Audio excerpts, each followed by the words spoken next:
¿Por qué la necesidad y por qué la importancia de nosotros poder realmente conocer a Dios? Pues es simple, mis amados, porque no podemos negar que en estos tiempos que nosotros estamos viviendo, hoy nuestra cultura llama a lo malo bueno y a lo bueno lo llama malo. Y permanentemente se están cambiando la luz por las tinieblas.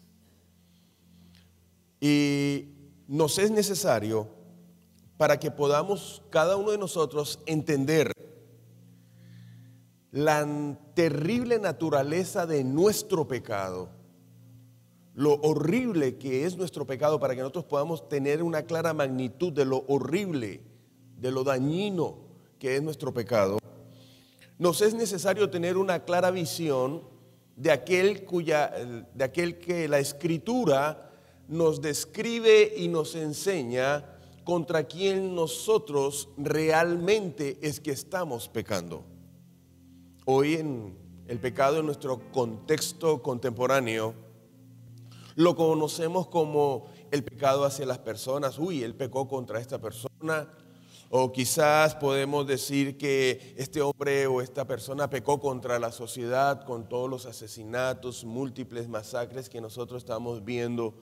O también consideramos el pecado contra la creación, la contaminación y muchas cosas. Pero hoy en día poco se habla acerca del pecado contra Dios. Y es más, la Escritura nos enseña y revela que todo pecado que comete el hombre, en esencia es un pecado contra Dios. Les voy a poner un ejemplo.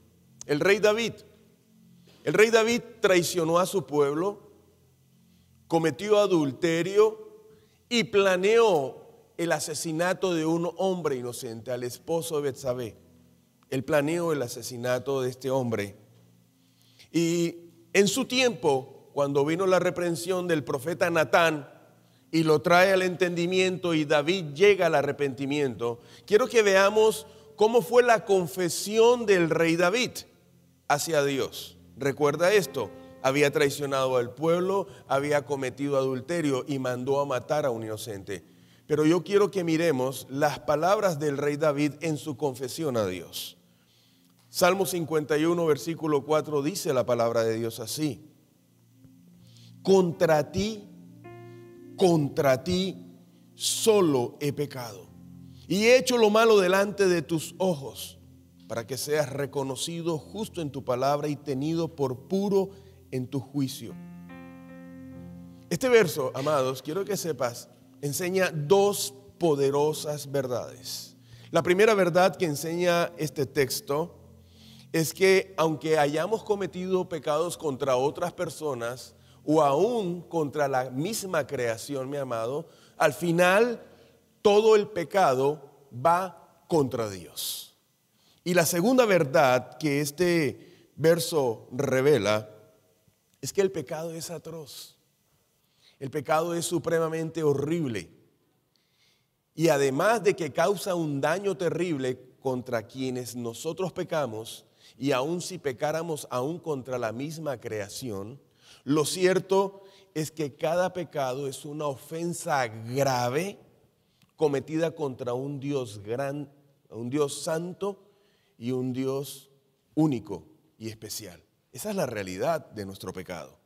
Por eso quiero decirte esto, amada iglesia: mientras más conozca el hombre acerca de la gloria y la supremacía contra el cual está pecando, quiero decirte, más comprenderá la naturaleza del horrible pecado que comete.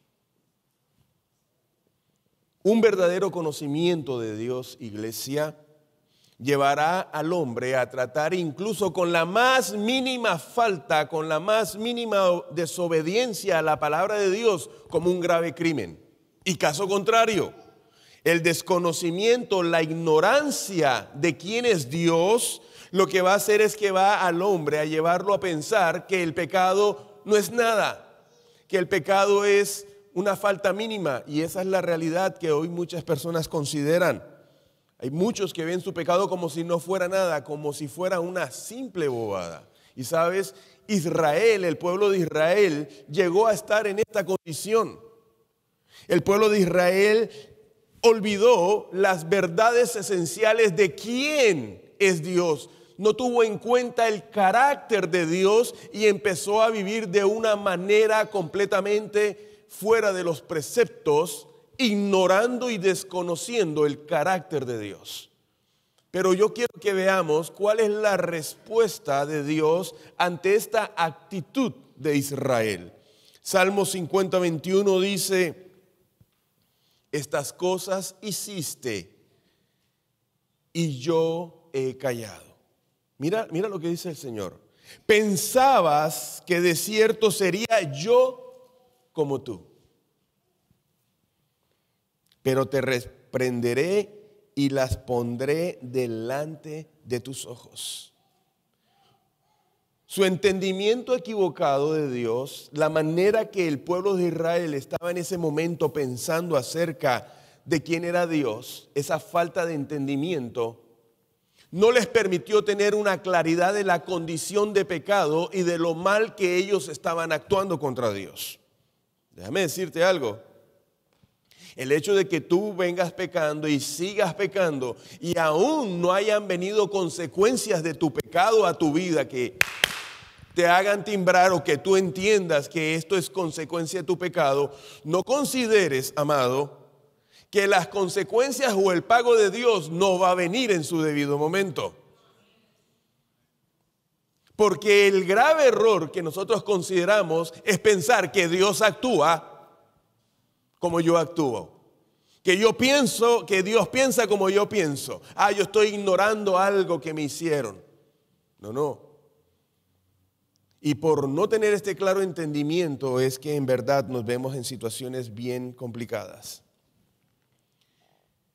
Israel desecharon toda la restricción moral, ignoraron la palabra de Dios, no le dieron la importancia y se pervirtieron en su manera de caminar. Aunque se consideraban como pueblo de Dios, vivían muy distinto a lo que era realmente el pueblo de Dios. Y eso les produjo destrucción. Hermano, por falta de conocimiento el pueblo perece. Por esta causa, el profeta Jeremías dejó en claro que el conocer a Dios es en lo cual nosotros debemos de alabarnos, y no debemos de alabarnos en ningún mérito y ni siquiera en ninguna bendición que nosotros tengamos de parte de Dios. Mira lo que dice Jeremías capítulo 9, versos 23 y 24. Dice: así dijo Jehová, no se alabe el sabio en su sabiduría. Eres sabio, gloria a Dios, pero no debe ser el motivo de tu alabanza. Eres valiente. Dice, ni su valentía se alabe el valiente, ni el rico se alabe en sus riquezas. Mas alábese en esto el que hubiere de alabar, en entenderme y conocerme. Que yo soy Jehová, que hago misericordia, juicio y justicia en la tierra, porque estas cosas quiero, dice Jehová. Amada iglesia, si en algo nosotros tuviéramos que alabarnos, ¿en qué nosotros deberíamos de alabarnos? En entender y conocer a Dios. Si tuviéramos algo para alabarnos, ¿en qué debemos de alabarnos? En entender y conocer a Dios. Hermano, no hay otro motivo por el cual nosotros debamos de alabarnos. ¿Eres una persona bendecida? Dale gloria a Dios, pero no te alabes en eso. No te alabes pollo porque mañana será sancocho. Eres valiente, gloria a Dios. Baja solo al basement con la luz apagada, aleluya. Pero eso no es el motivo por el cual tú debes de alabarte. Si en algo debemos de alabarnos, en que nosotros conocemos y podemos entender quién es Dios.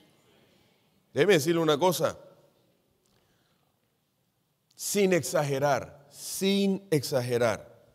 podemos decir que hoy abunda una gran ignorancia acerca del carácter de Dios. ¿Y sabe qué es lo más triste? que esta ignorancia abunda aún más dentro de la iglesia de Cristo Jesús.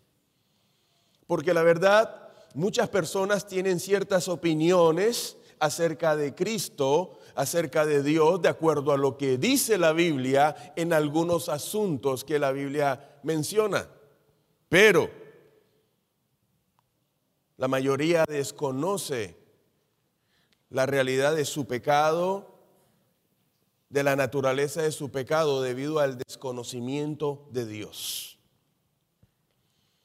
Ahora, cuando nosotros empezamos a hablar de Dios, cuando queremos empezar a conocer y a entender a Dios, conocer el carácter, hablamos acerca de los atributos de Dios. Dios es un Dios de carácter. Y en el estudio, en la teología, para estudiar a Dios, este carácter se conoce como los atributos de Dios.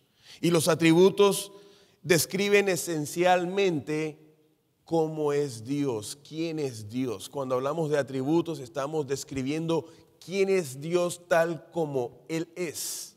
Ahora, debemos de entender que los atributos no son rasgos, no son cualidades o características que Dios posee. No.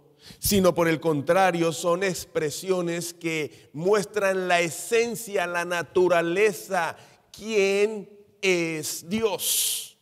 Los atributos tampoco son cualidades específicas que el hombre determinó en Dios para uno poderlo identificar. No.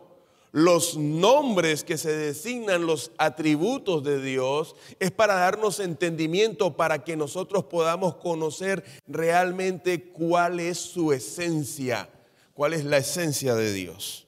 Por ejemplo, les voy a dar un ejemplo. Dios no posee la cualidad del amor. La Biblia dice que Dios es amor. Amén. Cuando Dios ama, no es simplemente una cualidad que Él posee. Cuando Dios ama, expresa su esencia misma. De tal manera amó Dios al mundo que entregó a su Hijo unigénito. Es la naturaleza de Dios. Cuando la Biblia dice que Dios es santo, no está hablando de una cualidad de Dios, sino está hablando de la misma naturaleza, de la esencia, la santidad de Dios. Amén. ¿Estamos claros? Gloria a Jesús. Hoy muchos dicen, hablan, enseñan, predican, comparte acerca del amor, se comparte acerca de la misericordia de Dios, se habla acerca de la gracia de Dios. Hermanos, pero poco se habla acerca de la santidad, poco se habla de la justicia y de la soberanía de Dios. Y el hablar de ciertas cosas y el no hablar de otras cosas traen un entendimiento incorrecto o parcial acerca del carácter de aquel del cual se habla. Y ese desconocimiento, amada iglesia, es lo que tiene a la iglesia en la condición de pecado y en la falta de entendimiento, en la falta de conversión. Aún no ha habido mucha conversión, no ha habido una regeneración dentro del pueblo de Dios, porque tenemos simplemente idea o conocimiento de una faceta de Dios. Todo el mundo dice, no, Dios es amor, gloria a Dios, Dios es amor. Pero nadie quiere decir que Dios es fuego consumidor. Amén. No, háblame de todas las bendiciones de Dios. Aleluya, gloria a Dios. Y cuando hablamos de los juicios de Dios, dijo, no, eso es en el Antiguo Testamento. Yo no quiero oír esa parte. No me miren así, que eso es así. Si queremos conocer a Dios, tenemos que conocerlo en todo su carácter, en toda su faceta, como Él es completamente. Nadie se siente seguro, ni nadie puede sentir que conoce a una persona cuando en una relación hay una parte de la vida de una de las personas que no ha sido expuesta y no se ha dado a conocer completamente. ¿Es así o no es así? ¿Alguien estaría dispuesto a vivir una vida con una persona que tenga doble vida, que tú no sabes cuál es la otra vida, pero tú sabes que anda en algo raro? Nadie se somete a tener ese tipo de relación. Nosotros sí hemos querido mantener una relación con Dios de esta manera. Déjame conocerte lo que yo quiero conocer, pero lo que yo no quiero conocer de ti, ni me lo menciones, ni lo escucho, ni me expongo. ¿Cuántos dicen amén a esto?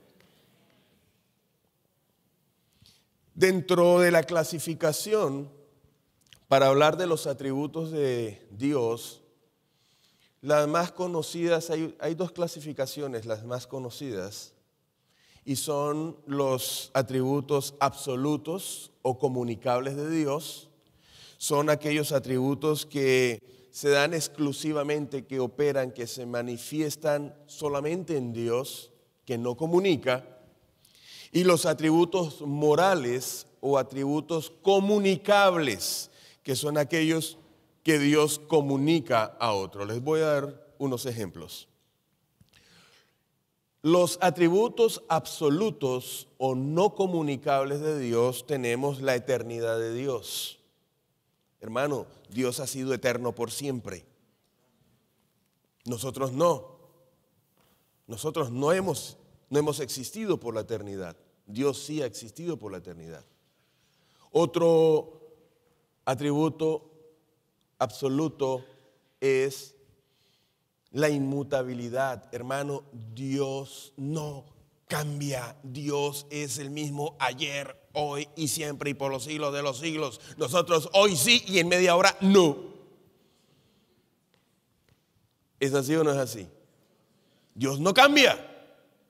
Nosotros cambiamos, en cuestión de segundos cambiamos 20 posiciones de manera de pensar y de actuar.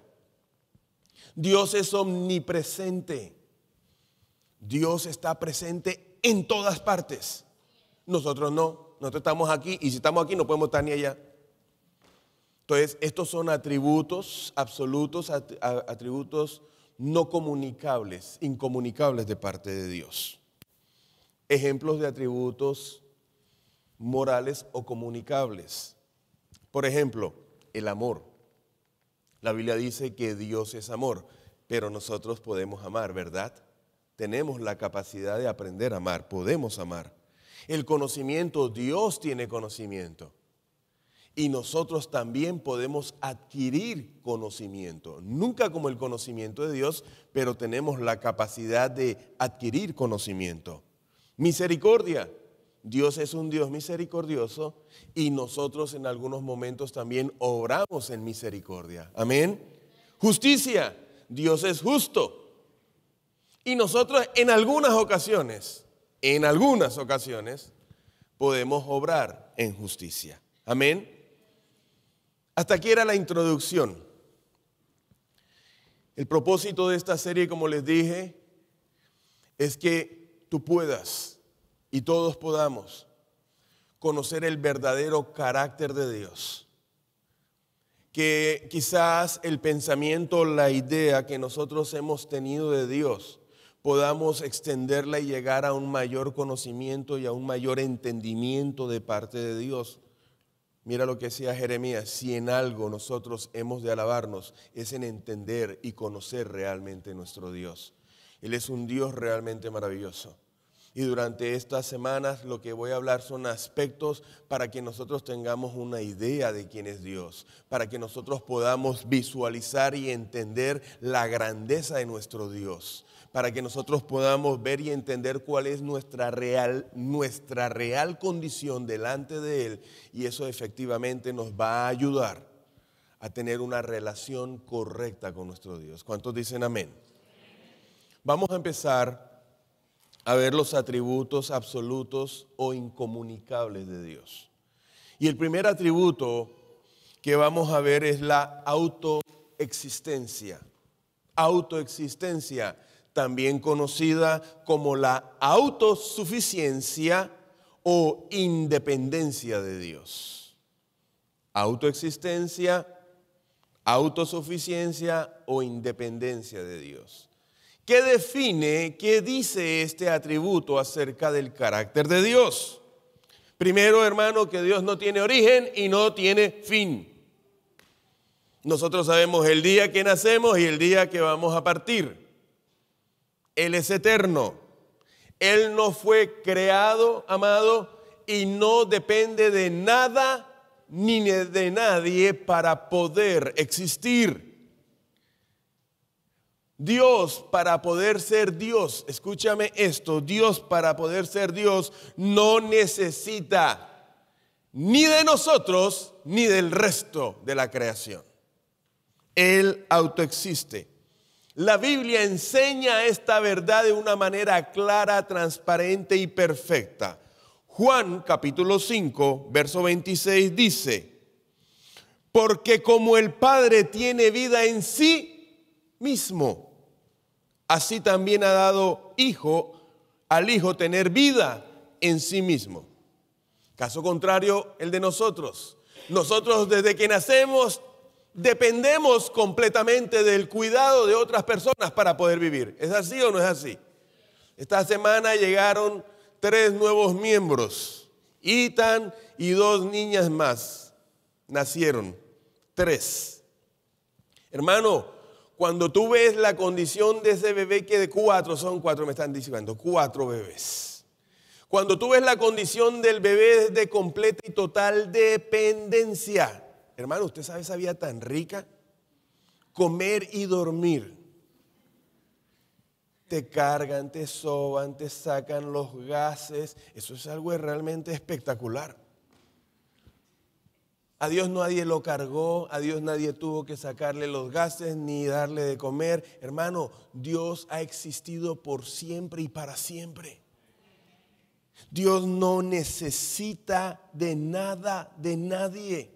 El mismo apóstol Pablo lo declaró a los hombres de Atenas. Mira lo que dijo. Hechos capítulo 17, verso 24 y 25 dice: el Dios que hizo el mundo y todas las cosas que en él hay, siendo Señor del cielo y de la tierra, no habita en templo hecha por manos humanas, ni es honrado por manos de hombres, como si necesitase algo, pues Él es quien da a todos vida, aliento y todas las cosas. Hermano, la palabra es clara donde dice que Dios no necesita nada de absolutamente nadie, y menos de los hombres, para poder ser Dios. Ahora, no obstante, hay algunos que han llegado a pensar que Dios se vio en la necesidad de crear a los hombres porque se sentía solo. Y Él necesitaba relacionarse con los hombres, mejor dicho, como si Dios hubiera pasado por una crisis de depresión profunda. Como si alguna raíz de abandono o de soledad o un bicho de soledad lo hubiera picado. Dijo: ay, no, yo tengo que crear al hombre para poder yo ser Dios.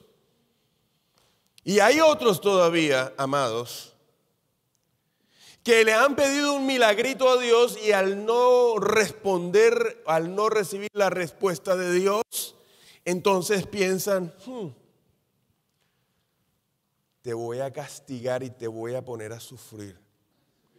No voy a volver a orar y no voy a ir por tu casa por un periodo de tiempo, ¿oíste? Y aún otros peor, creen que van a meter a Dios en una crisis financiera, pensando que si no me das el milagro, pues entonces no te voy a diezmar, no te voy a ofrendar para castigarte. Hermanos, déjeme decirle, parece cómico, pero hay gente que piensa así. Voy a hacer esto para torcerle el brazo a Dios para que suelte la bendición. Amados, eso no funciona así. Si esto fuera así, si Dios dependiera de nuestra naturaleza, si Dios dependiera de su creación y Dios dependiera de nosotros, hermano, déjame decirte que entonces Dios no sería independiente, sería un Dios dependiente de su creación. Esto significaría que Él entonces tuvo que crear a las personas para entonces sentirse realizado y ser una persona completamente feliz. Hay personas que quieren adquirir algo y se enamoraron de algo y se les fue la felicidad porque no lo tienen. Y cuando lo obtienen, entonces son completamente felices. Hermano, así no opera Dios. Quizás nosotros sí. Que necesitamos de algo o de alguien para sentirnos completamente realizados y completamente plenos y ser completamente llenos. Dios no opera de esa manera. Ubiquémonos. Dile al que está a tu lado, ubícate. Salmo 144, capítulos 3 y 4 dice así: Oh Jehová, ¿qué es el hombre para que en él pienses? ¿O el hijo del hombre para que lo estimes? El hombre es semejante a la vanidad, y sus días son como la sombra que pasa. ¿Es así o no es así? Jesús deja claro, amados, que esa idea de que nosotros podemos poner algún tipo de presión a Dios o que vamos a hacer cosas para manipular a Dios o que Él depende de nosotros para ser Dios, Jesús deja claramente que esa idea es completamente errónea. En Juan capítulo 17, versículo 5, cuando Jesús ora de la siguiente manera. Escucha esto. Ahora pues, Padre, glorifícame tú al lado tuyo con aquella gloria que tuve contigo antes que el mundo fuese.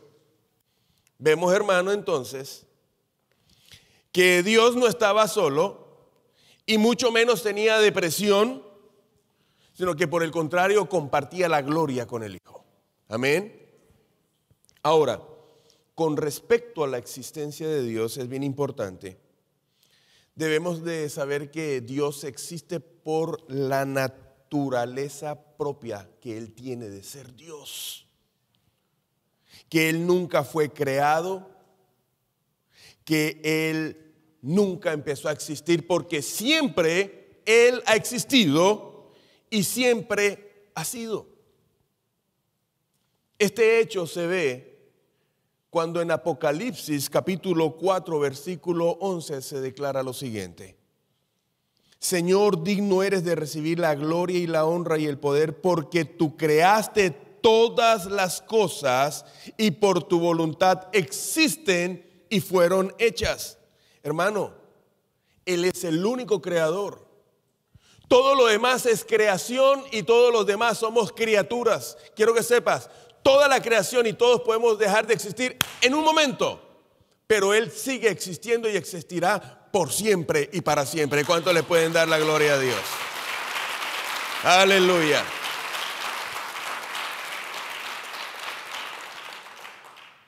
Ahora, debemos de considerar esto. El hecho de que Dios nos haya creado fue una decisión completamente personal y porque así lo decidió, y Él nos creó ¿para qué? Para la gloria de su nombre. Amén. Dejo en claro también, no es que Dios tuviera problemas de autoestima o tuviera necesidad de reconocimiento. No, no es eso.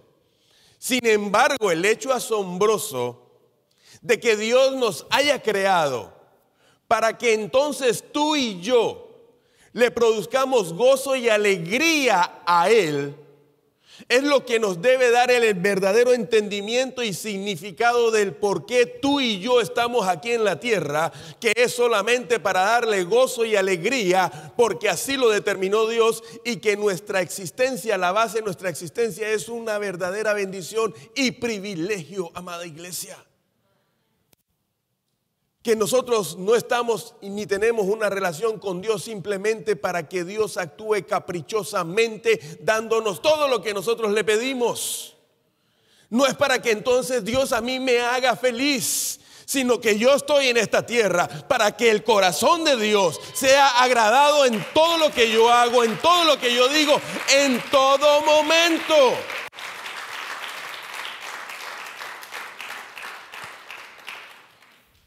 Está la gente feliz. Yes.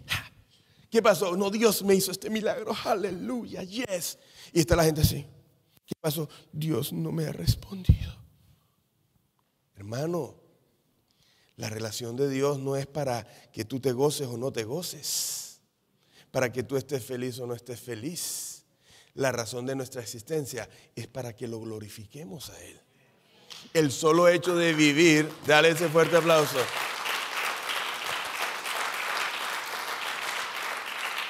El solo hecho de vivir, amados, ya debe ser el completo deleite de nosotros de saber que hemos sido creados para la gloria y la alabanza de su nombre.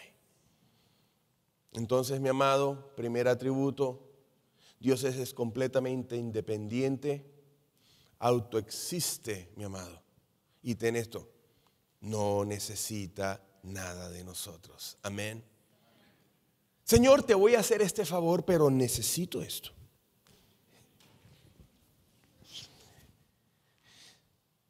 Voy a hacer este sacrificio por ti, pero ya sabes. No, mi amado. No, yo hice este sacrificio y me levanté a las 6 de la mañana a orar, Señor. No, amado. Dios te dio la bendición de levantarte, despertarte a las 6 de la mañana. Glorifica el nombre de Dios porque estás vivo, mi amado.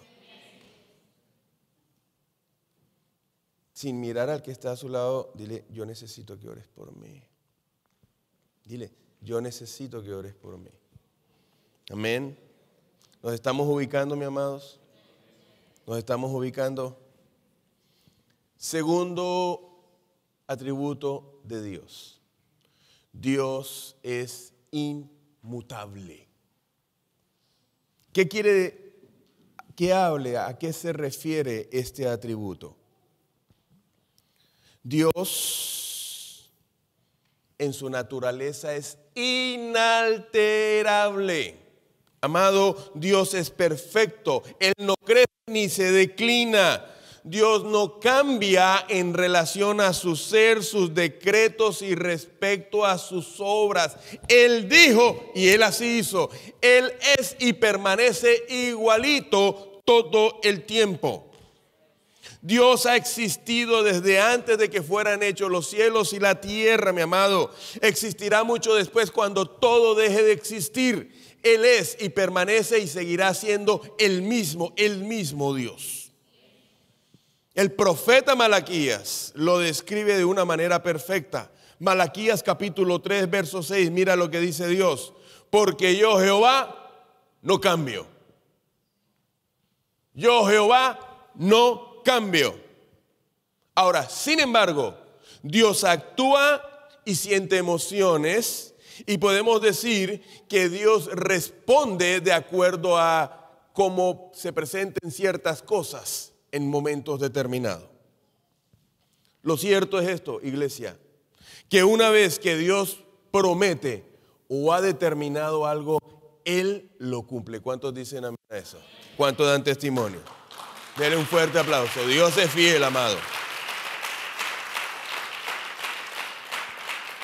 Hemos de tener presente esto. Dios es fiel para cumplir sus promesas.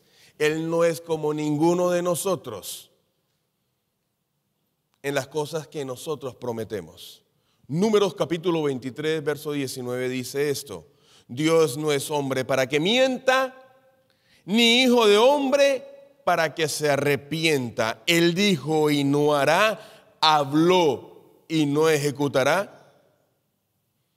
Sin embargo, cuando nosotros hablamos de que Dios no cambia en sus propósitos, quizás algunos se puedan preguntar, pastor, pero hay pasajes en la Biblia donde Dios en un momento determinado había dicho algo y Él hizo otra cosa.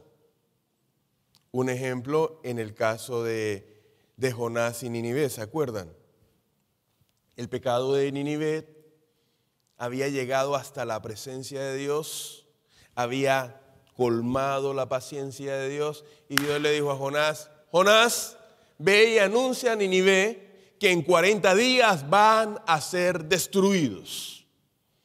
Dios manda a Jonás con una advertencia que no está explícita cuando tú lees la palabra. en Jonás dice, arrepiéntanse porque en 40 días van a ser destruidos. Aunque no hay explícitamente, no está dada la advertencia de Dios, sí implícitamente está diciendo Dios, si no se arrepienten, si no cambian sus caminos, si no cambias tu manera de actuar, de pensar y de vivir, ciertamente vas a ser destruido. Eso es lo que estaba diciendo Dios a través de Jonás. Y sabemos que al final de la historia el rey y todo Nínive recibió la palabra de Dios. ¿Y qué hubo en ellos? Un cambio de pensamiento, hubo un cambio de corazón y se dio el arrepentimiento que iba implícita en la advertencia que Dios había dado. Estaba implícita, ahí estaba la advertencia. Ahora, ¿qué hace Dios? Dios, al ver la respuesta de Nínive ante su proclamación, Dios dijo, ok, logré lo que quería lograr. Que llegaran a un real entendimiento y se arrepintieran y que abandonaran su mal camino. Y aquí quiero hacer un pequeño paréntesis para hacer una claridad. La diferencia entre el remordimiento y el arrepentimiento son dos cosas completamente diferentes. Tú puedes hacer algo indebido, tú hiciste algo que tú sabes que está mal, que pudo haber dañado a otras personas, o que tú sabes que lo que estás diciendo o haciendo es una ofensa para Dios. Y tú te sentiste mal, pero no hiciste nada más. No tomaste una acción específica para no volver a cometer la falta. Y entonces a los 2 días, a los 3 días, vuelves nuevamente y cometes la misma falta. A pesar de que te sientas mal, eso se llama un remordimiento. Pero el arrepentimiento, cuando tú cometes esa falta y sabes que pecaste y que hiciste lo incorrecto delante de Dios, lo primero que produce el arrepentimiento es un dolor fuerte en tu corazón. Te duele haber fallado contra Dios. Pero no se queda allí, sino que ese dolor produce en ti una firme convicción, por lo menos un fuerte deseo de no volverlo a hacer. Amén. En otro tiempo, yo llegué a usar un dicho muy popular que dice que el que peca, reza, empata. Voy a hacer algo indebido, hago lo indebido, ay Señor, perdóname, si ya listo, estoy listo y la otra semana estoy preparado para volver a hacer lo mismo. Eso se llama pecar, rezar y empatar. O sea, ya me puse al día. Estoy en 0, entonces lo vuelvo a hacer. No, el arrepentimiento te lleva a una verdadera convicción de cambio. Amén. Para finalizar, si nosotros llegáramos a considerar o a pensar que Dios es como nosotros, que Dios no fuera inmutable, que a Dios le podemos convencer de que lo que dijo que iba a hacer no lo hiciera. Si llegamos a pensar que Dios se paró en una posición y nosotros vinimos aquí con la carita de ternero degollado y le vamos a hacer torcer el brazo a Dios, hermano, así como actuamos nosotros muchas veces. Si nosotros consideráramos que Dios cambiara de parecer como cambiamos nosotros, que nosotros fácilmente le decimos a cualquiera, voy a llegar en tal hora, a tal lugar, y nunca llegamos y ni siquiera aún avisamos que no vamos a llegar. O como cambiamos nosotros nuestro parecer, que hoy decimos sí y mañana decimos no. O quizás si llegamos a pensar que podemos hacerle 50,000 promesas a Dios y no cumplirnos ninguna de ellas, no cumplir y por el contrario reírnos acerca de las cosas que nosotros le decimos a Dios. La pregunta es, ¿en dónde estaría nuestra fe? ¿Cómo nosotros pudiéramos confiar en que Dios es fiel para cumplir sus promesas? Y saben, eso es una realidad que viven muchas personas. Muchos pastores, amados, ya no creen en sus ovejas por todas las promesas que dicen y no cumplen. Muchas esposas no creen en sus esposos por muchas promesas que les hacen y no cumplen. Muchos hijos no creen en sus padres por muchas promesas que le hacen y no cumplen. Y ese tipo de relaciones, mi amado, no tenemos el entendimiento ni la idea de que no solamente afecta el corazón y hiere el corazón de las otras personas, sino que se convierten en tropiezos para dañar y afectar la fe de aquellas personas. Como esposos, como padres, que representamos autoridad donde quiera que nosotros estemos, hacemos promesas que no cumplimos, dañamos el corazón de las personas y desvirtuamos, malformamos, degeneramos la figura de autoridad que ha sido dada por Dios. Es fácil y es común encontrar que las personas que han tenido problemas con su autoridad de niños tienen problemas con la autoridad con Dios. No se quiere relacionar con Dios Padre. Hay personas que tuvieron situaciones con su papá y les es más fácil relacionarse con el Espíritu Santo o con Cristo. Pero al Padre déjelo allá quietecito. Déjame, yo me relaciono con el Hijo y me relaciono con el Espíritu Santo. ¿Sabes por qué? Porque malformamos la figura de autoridad. Por eso, Dios en su palabra dice, yo no cambio, yo permanezco fiel. Cielo y la tierra pasarán, pero mi palabra permanece. Yo soy el mismo hoy y siempre y por los siglos. Dios a lo largo y ancho de la palabra nos da un fiel testimonio de que Él es completamente veraz y completamente confiable. La Biblia nos da fiel testimonio, mis amados, a lo largo de toda la historia de la humanidad, que las promesas que Dios hizo, muchas promesas de esas se han cumplido en la historia y muchas se seguirán cumpliendo. Tenemos un Dios que es completamente fiel y que no cambia. ¿Cuántos le dan la gloria a Dios? Aleluya.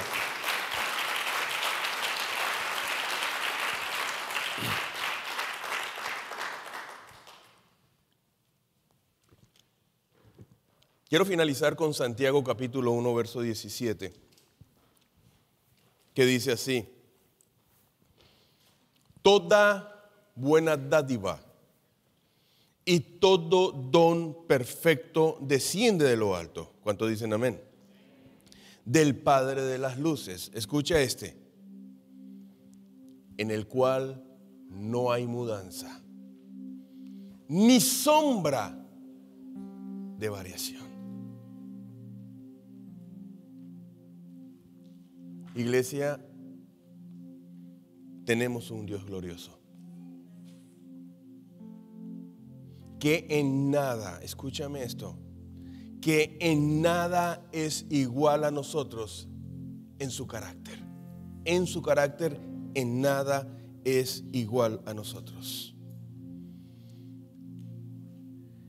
Que es un Dios digno de alabanza, digno de todo honor, de toda alabanza, de toda confianza, y en el cual podemos depositar completamente nuestra vida, nuestra familia, y que por su perfecta voluntad Él nos creó, no porque necesite de nosotros, sino que hemos sido creados, mis amados. Vuelvo y repito, no para que tú seas feliz, es para que Él sea feliz. Porque al nosotros hacer feliz a nuestro Dios, tenemos el máximo gozo de satisfacción en nuestras propias vidas. O sea, la felicidad, el gozo está implícito. Pero no es pensando, es que no, estoy aquí para que Dios a mí me haga feliz. No, el entender que yo estoy aquí para hacerlo feliz a Él, porque el yo hacerlo feliz a Él, completar el gozo, para llenar su gozo de corazón, yo voy a ser la persona más gozosa. Voy a estar plenamente realizado y completo en el diseño por el cual fui creado y establecido en esta tierra. Es empezar a poner las cosas en contexto. Es poder tener claro de que mi Dios es un Dios amador, perdonador, pero es un Dios que tiene límites. Es un Dios al cual yo debo de amar y respetar, y es un Dios con el que uno no debe de jugar ni puede jugar. Es un Dios que no piensa como nosotros pensamos. La palabra dice que tan distantes están sus pensamientos de los nuestros como están los cielos de la tierra, tan distantes. Que podamos entender que nosotros no podemos querer ni pretender tomar la grandeza de un Dios poderoso y querer ubicarla en nuestra mínima y reducida mente. Cuando nosotros tenemos la oportunidad y el entendimiento de quién es Dios verdaderamente, lo vamos a estar ubicando a Él en el lugar correcto donde Él está. Y así nosotros entonces también nos ubicaremos en el lugar correcto que nos corresponde. Porque ya no voy a buscar mi alabanza, porque ya no voy a buscar yo mi atención, porque ya yo no soy el centro de la creación, sino que puedo entender que Él es el centro de la creación, que para Él es toda la adoración, que para Él es toda la alabanza. Que Dios no está para servirme a mí, sino que yo estoy para servirle a Él. El poder tener claro este tipo de entendimiento,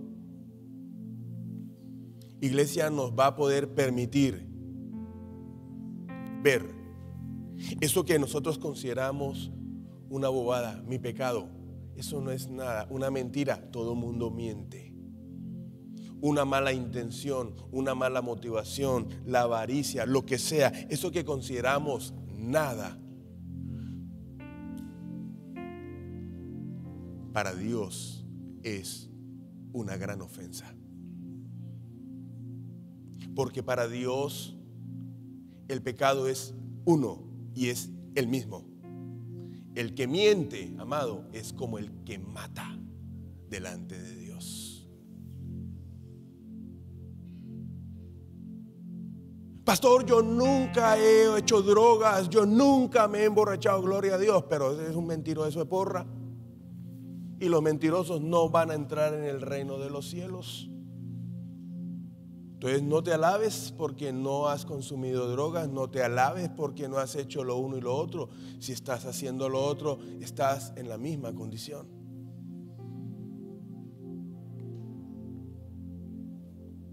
Y si en algo, iglesia, hemos de alabarnos, que sea en entender y conocer a nuestro Dios.